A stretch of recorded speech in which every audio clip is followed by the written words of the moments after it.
Hi, hello, and welcome everyone. Welcome back to Hedgeropolis.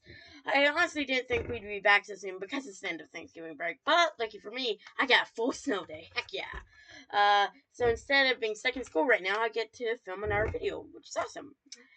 Today we're going to talk about one of my interests, geography. Specifically, this old map I found from the 1920s.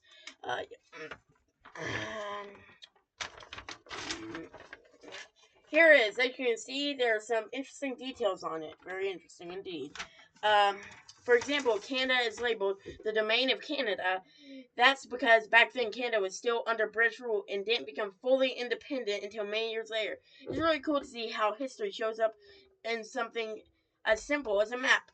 On the back of the map, there are several headings underneath. Each heading are short section of text. I'm going to read those sections in order as they appear. 1. Unexplored, no more. 2. An X that changed history. 3. A route to the poles. 4. Ice on the move. 5. The highest peak in Canada. 6. Bird takes flight. And finally 7. Still discovering today. Alright, let's start with this reading. Okay. Section 1. Unexplored no more. The map labeled a large swatch of ocean as unexplored. That mystery inspired expeditions for decades, including one in 1969 by Wally Herbert, who finally crossed the region by dog sled. By the way, this map is a republication of an older map with this new detail on it. So it's technically from like more modern days, but the actual map itself is from the 1920s. Section 2. An X that changed history. At the bottom right of the map, a simple X notes where the Titanic sank in 1912. More than 70 years later, National Geographic explorer Bob Ballard made history when he discovered the shipwreck on the ocean floor. 3. A route to the pole? The map traces the 1909 reported route to the North Pole by National Geographic's exploration Robert Peary, Matthew Henderson, and 4 Inuit team members. I'm gonna butcher these names, so sorry. Ota, Siglu, Injawa, and Ukwiha. Through Peary's claim, it has long been debated. It marks the turning point in polar exploration and reminds us of the enduring drive to reach Earth's most extreme places. Section 4, Ice on the Move. Look closely and you'll see moving arrows across the sea. These were early attempts to chart the drifts of icebergs in the Arctic Ocean. I'll be right back. And sorry for that interruption. We're back now. Through the power of editing that I just learned how to do. I'm really bad at this. Please don't blame me. Where were we? Yes. Look carefully. You'll see them.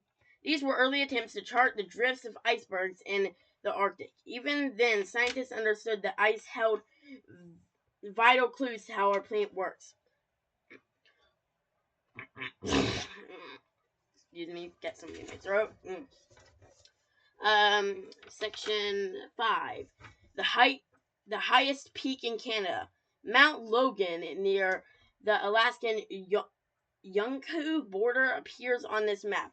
It was named by one of National Geographic Society's 33 founders, Israel Russell, one of the first people to ever recognized as a National Geographic explorer.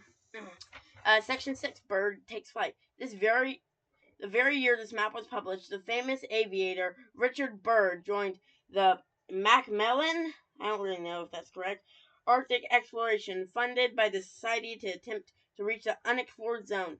Though the mission fell short, Byrd went on to make polar history and earn the Society's highest honor, I'm gonna butcher this, Hubbard Medal.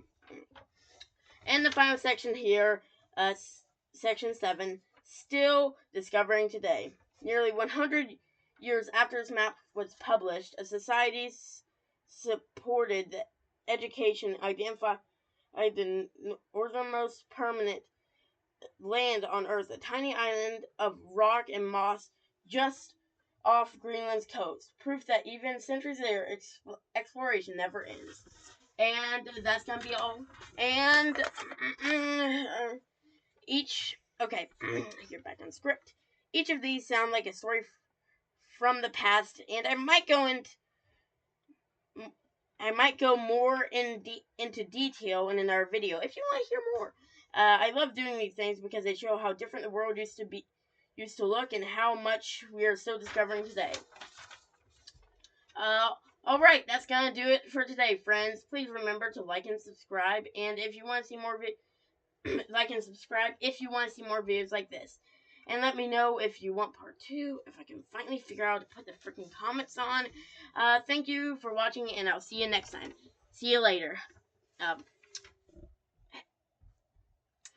Hadgees, I guess.